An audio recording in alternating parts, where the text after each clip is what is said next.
and gentlemen, boys and girls, what is going on this Friday afternoon? This is the Club of the Man 1993. I can't pronounce it right now.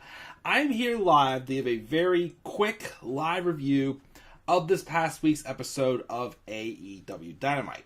The September 28th, 2022 edition of Dynamite took place in Philadelphia, Pennsylvania, as it was the Fallout show from AEW's Grand Slam shows last week. And now, of course, we were focused more on Full Gear.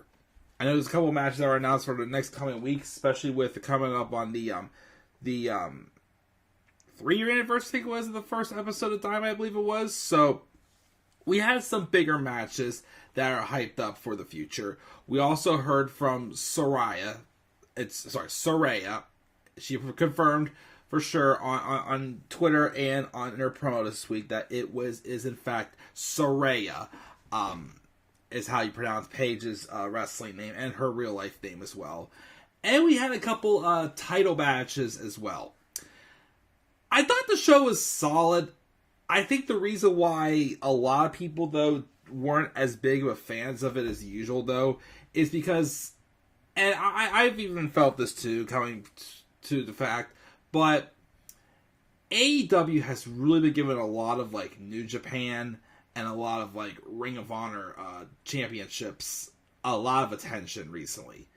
And this show obviously had one of them, especially since we just crowned a new Ring of Honor World Champion with Chris Jericho and the Jericho Appreciation Society. Or the Ocho, Chris Jericho, as he calls himself now. And I know Ring of Honor is still working towards a TV deal, although a lot of people think they may have struck a TV deal if they're having Chris Jericho be crowned Ring of Honor World Champion out of the blue. But I do agree that it's been a little too featured lately. And it's okay to have like one match or so, but like multiple matches with like Ring of Honor, or like even like, we had Jon Moxley defend the world title against Juice Robinson on this show. Which, yes, they showed that there is history between them from their feuds in New Japan. But if you don't watch New Japan, though, you're not going to be able to follow along too well. So I can understand why people weren't a big fan of this show, because it would be hard to follow along. I think they tried a little bit, especially with the build into the title match with Moxley and Robinson. So I still thought the show was solid overall. It wasn't the smoothest, though, I will be honest. But I don't have too much time, so let's get into it right away and just talk about the show fairly quickly and roll from there. We had the Jericho Appreciation Society come out to celebrate Chris Jericho becoming Ring of Honor World Champion. He's now an 8-time World Champion in his career. We also have Luigi Primo in the ring making pizza for all of them. Angelo Parker says how AEW's Galaxy appreciate them, tells them to appreciate them, and then Daddy Magic talks about how he called the pizza guy and he asked what kind of pizza he made. Luigi says he made the best of pizza from New York City. And the crowd wants pizza, but Angelo tells them, nope, not having it. But they can have the greatest ROH champion of all time, the Ocho, Chris Jericho. Jericho says they can't have the pizza, but they can't have the most important Ring of Honor World Champion in history. More people have seen him with the belt than any other ROH World Champion in history. And he's going to change the way ROH is remembered. And this is the era of the Ring of Jericho. He started tonight with a title defense against one of the greatest today, former Ring of Honor World Champion Bandito. But he's a wrestler and sports entertainer, always beats wrestlers. Jericho turns to Daniel Garcia and puts him over, giving him a gift for being the ROH Pure Champion. Garcia opens it, pulls out a purple bucket hat. Jericho puts it on, and then he takes the hat off, though, and considers it before throwing it on the ground and decking Luigi Promo. He's had enough of this. This isn't him, and he tolerated it for a little bit, but he's finally had enough. He basically saying he realized he's a wrestler and not a sports entertainer. He's about to also tell Jericho something he's been meaning to get off his chest for a while, but Jericho interrupted him and cut him off, telling him to consider his actions wisely, because the right decision means a long, happy career, and the wrong one means Chris takes him out tonight. Jericho asks if he's a sports entertainer or a pro wrestler. And Garcia takes a little bit to answer that until Bryan Danielson comes out with William Regal. Bryan says Jericho needs to stop making decisions for Garcia and tells Garcia that he's a man and respects his decision. If he wants to be with the Jericho Appreciation Society or Blackpool Combat Club, he can do what he likes. Jericho tells Bryan to shut up and says Garcia belongs to him and does what he says, which then leads to Garcia getting more angry and yanking on the microphone out of his hands. He doesn't belong to Jericho. He doesn't have to do anything he tells him to. He makes a bunch of mocking suggestions as to what he could do that would be entertaining, culminating with asking the crowd if tagging with Bryan Danielson would in fact be entertaining to them. Of course, everybody's into Garcia and Bryan being a tag team, as of course Bryan had pitched before Jericho made the Jericho Appreciation Society. And then he pitches a match. Himself and Bryan versus Jericho and his buddy Sammy Guevara, which I think is going to take place in next week or 2 weeks, I believe it is. And of course, Matt Menard yelled at him and says they're sick of his crap and threatens to punch Danielson and knock him out right here in Philly. But then Bryan says he's got good news. He can't have a match with anyone who wants to fight him. So he wants Daddy Magic right now. And mostly a squash match. Danielson did defeat Matt Menard. And we do get hyped for that match. I think it's next week.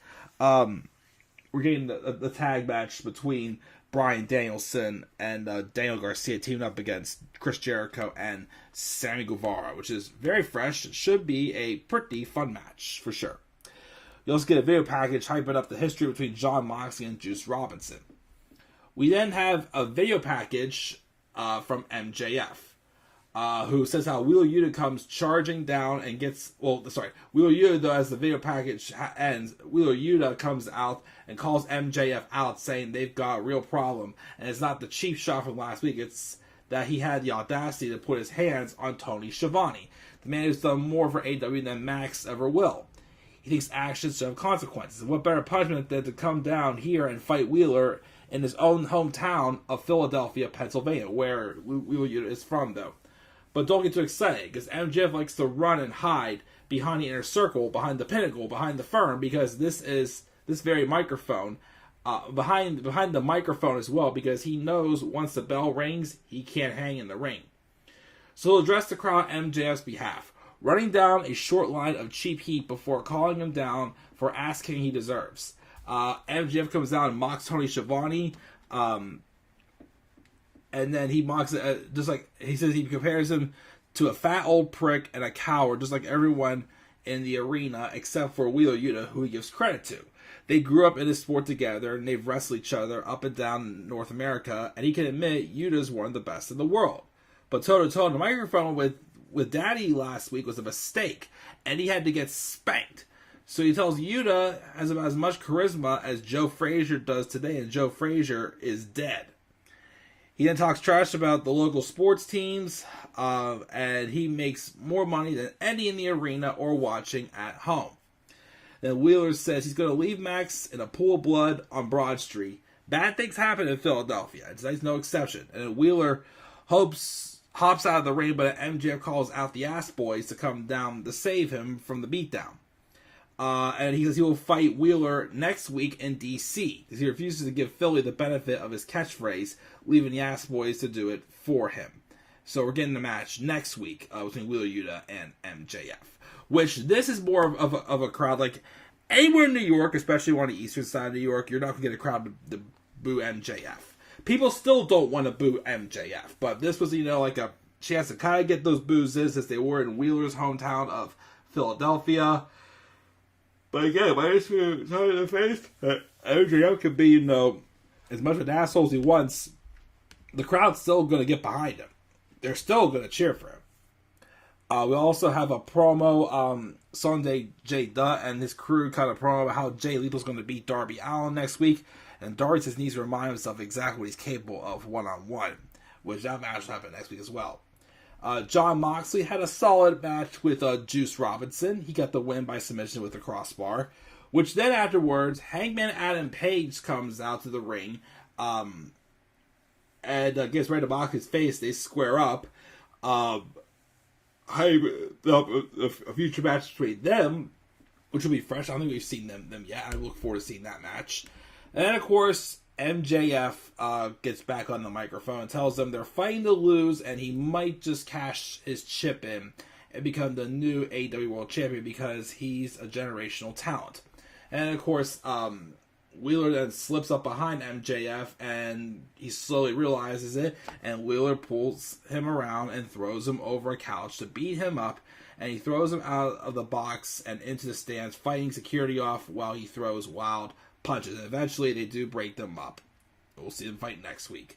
And then we have Saraya, not Saraya, Saraya, saying her first words in AEW. I know a lot of people giving her a little crap for what she said, but I had no problem with it. She has chills, and she's back. And of course, she goes to question, I'm back. Did you miss me? Which, of course, yes, we did miss you. It's been a crazy road, but she's damaged, but not broken. I guess that was kind of like the, what she was basically saying. Yes, I'm still damaged, but I'm not broken. Meaning that, there have been rumors speculating that she isn't cleared yet to compete, but I'm pretty sure if she wasn't going to be cleared to compete at some point, they wouldn't have cleared her. She'll create change here, though, because she is the Revolution. She admits that she's nervous and it's been a while, but she also tells us that AEW is officially her house. Give her time, accuse all you want, and she'll take her time and leave when she's ready. And then she calls out the whole women's division, which brings out just Toni Storm, Athena, Madison Rayne, Sky Blue, and Willow Nightingale. Strange, but okay, just brought them out. She introduces them starting with Toni Storm, who's finally being utilized to her full potential. A fighting champion and the best AEW has seen, and she's honored to be in the ring with her. Which then brings out Britt Baker, Rebel, Jamie Hayter, and Penelope Ford. Britt talks about how much she's given to AEW, including her neck, which is strong enough to handle, unlike Saraya's. She makes fun of nobody knowing how to pronounce her name, which leads to her pointing out that Britt rhymes with shit. Britt says she respects Toni and had high hopes for her when she first got here, but she just couldn't keep away from problematic people. So her and her new little tag partner broke her nose and took her out of the equation. But that's not why she's here. She's here because Toni Storm has Serena Deeb tonight, and Jamie Hayter will get her shot after Serena does. Okay, out of the blue, her and Jamie are okay again. One misstep from Toni will be hearing the words and new. Serena then comes down, and Saraya says she hasn't been around long, but she spoke to Tony Khan, which, by the way, it's nice to have a boss that listens to her, which has got her a lot of heat on the internet. But, it's kind of true. She did deal with a boss for a long time that didn't listen to her at all. And they decided this match is going to be a lumberjack match. And Saraya was on commentary during Serena Deeb and Toni Storm with the women's title in a lumberjack match, which was another, solid match too. Didn't blow me away too much. Toni Storm has been doing solid as AEW Interim Women's World Champion. She's getting a lot more time than Thunder Rosa has, that's for sure. But she's doing good with the opportunities she's getting, and getting some fresh names, of course. Opportunities too, like it's Serena Deeb. Other people they're teasing her fighting at first. Toni, there was a point in the match, though, where Jamie Hayter pulled Toni out of the ring and brawled with Willow Nightingale. And Willow Nightingale and Jamie Hayter then chased her off to the back. Athena then backs Britt off on the floor. And then eventually, though, first, Serena actually did kick out of a Storm Zero, which I was surprised they had that happen. And then Toni hits an Avalanche Storm Zero then to retain her title. Solid stuff. The Acclaimed are being interviewed backstage as the new AEW World Tag Team Champions. They tell Phil that the tag champs have arrived, and next week on Dynamite, it'll be National Scissoring Day. And then Keith Lee rolls up, and he was all ready to congratulate them for the victory, but then he watched the footage back and saw how Billy Gunn cost him the match. And then Billy says he got 2 words for Shane Strickland: scissor me. And of course, basically, the respect's out the door between them because of how Billy Gunn got involved. We also have a segment with Private Party and Butcher and Blade bickering, and Andrade reminded Private Party that they work for him. And then Jose tells like it or not, Andrade is the boss. But then Matt Hardy comes in, who used to be, in charge of both of these teams for the Hardy family office when he was Big Money Matt. And I guess on Rampage last week, Matt Hardy, there was some tension between the two of them, and Matt Hardy kind of got involved. Matt, though, says, what happened last week, they've always been connected. He tells them to quit, get out of their deal, and he'll be waiting. And this time, they'll do it right. So tease like a reunion with Matt Hardy and Private Party, I guess, as babyfaces this time instead of heels. We'll see how that goes. Ricky Starks beat Eli Isham in a squash match, following his victory from Powerhouse Hobbs in the Lights Out match from Rampage this past Friday. I didn't get to see that. We also get a video package of Jungle Boy saying he's going to dissipate Luchasaurus. As they're teaching Luchasaurus being in action next week, and I'm sure Jungle is going to interfere in that match. And then the main event was Chris Jericho and Bandito for the world title, for Ring of Honor world title, which was, fine. Like I said, the problem I just had, though, is the fact that I don't really know who Bandito is. Jericho won, and after the match, he says how the Ring of Jericho era has begun, and he's changing what Ring of Honor is, that he'll desecrate its legacy and beat every great champion that's ever held the title. He's going to continue by challenging Bryan Danielson on October 12th. He's going to take every champion, every legend, every ring announcer out, and of course nails Bobby Cruise with the Juice Effect to end the show. Okay, something more so of like for Ring of Honor needed, but not much AEW. But that was AEW Dynamite this week. Again, it was solid. I didn't hate it. Like I said, I think just the problem though was this is a very heavily like Ring of Honor show. Like I think a lot more attention focused on Ring of Honor than anything else, in my opinion. So, I think once they calm down doing all that, it may get fixed to where again they focus on AEW, and it may calm some people down who are having like freakouts over the smallest things that AEW does wrong anymore these days. But I just want to cut it here now, guys. I didn't really have much time to do this, but I still did in the end. But that's my review. Gave it a B-. What are your thoughts on Dynamite for this week? Make sure to leave your thoughts down in the comment section below. Be sure as always to slap a like on the video and subscribe for more content on my channel. Follow me on Twitter as well at DemandAirboy93. Until then, guys, I'm checking out. I'll catch you all later. Have a great rest of your night. Peace out, everybody.